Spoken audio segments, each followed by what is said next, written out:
करुणा द्वारा निर्देशित सभी कार्य ध्यान से करो। सदैव संदेह करने वाले व्यक्ति के लिए प्रसन्नता ना इस लोक में है ना ही कहीं और। किसी और का काम पूर्णता करने से कहीं अच्छा है कि अपना करे, भले ही उसे अपूर्णता का साथ करना पड़े।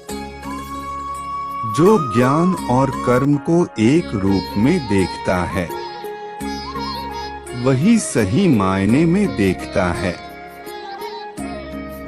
जो चीज हमारे हाथ में नहीं है उनके विषय में चिंता करके कोई फायदा नहीं है। जो कार्य में निष्क्रियता और निष्क्रियता में कार्य देखता है वह एक बुद्धिमान व्यक्ति है। यदि कोई बड़े से बड़ा दुराचारी भी अनन्य भक्ति भाव से मुझे भजता है तो उसे भी साधु ही मानना चाहिए और वह शीघ्र ही धर्मात्मा हो जाता है तथा परम शांति को प्राप्त होता है। जैसे प्रज्वलित अग्नि लकड़ी को जला देती है, वैसे ही ज्ञान रूपी अग्नि कर्म के सारे बंधनों को नष्ट कर देती है। अपने आप जो कुछ भी प्राप्त हो उसमें संतुष्ट रहने वाला, ईर्ष्या से रहित, सफलता और असफलता में संभाव वाला कर्मयोगी कर्म करता हुआ भी कर्म के बंधनों में नहीं बंधता है।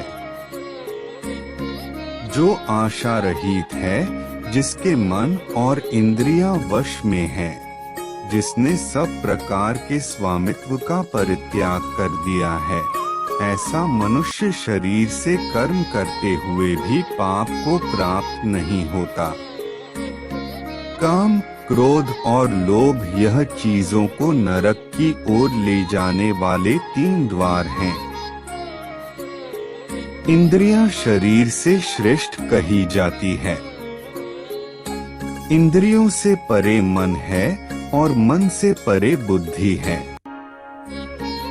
और आत्मा बुद्धि से भी अत्यंत श्रेष्ठ है। जो मनुष्य बिना आलोचना किए श्रद्धा पूर्वक मेरे उपदेश का सदैव पालन करते हैं, वह कर्मों के बंधन से मुक्त हो जाते हैं। मन अशांत है और उसे नियंत्रित करना कठिन है, लेकिन अभ्यास से इसे नियंत्रित किया जा सकता है। कोई मनुष्य एक क्षण भी बिना कर्म किए नहीं रह सकता। जैसे पानी में तैरती नाव को तूफान उसे अपने लक्ष्य से दूर ले जाता है, वैसे ही इंद्रिय सुख मनुष्य को गलत रास्ते की ओर ले जाता है।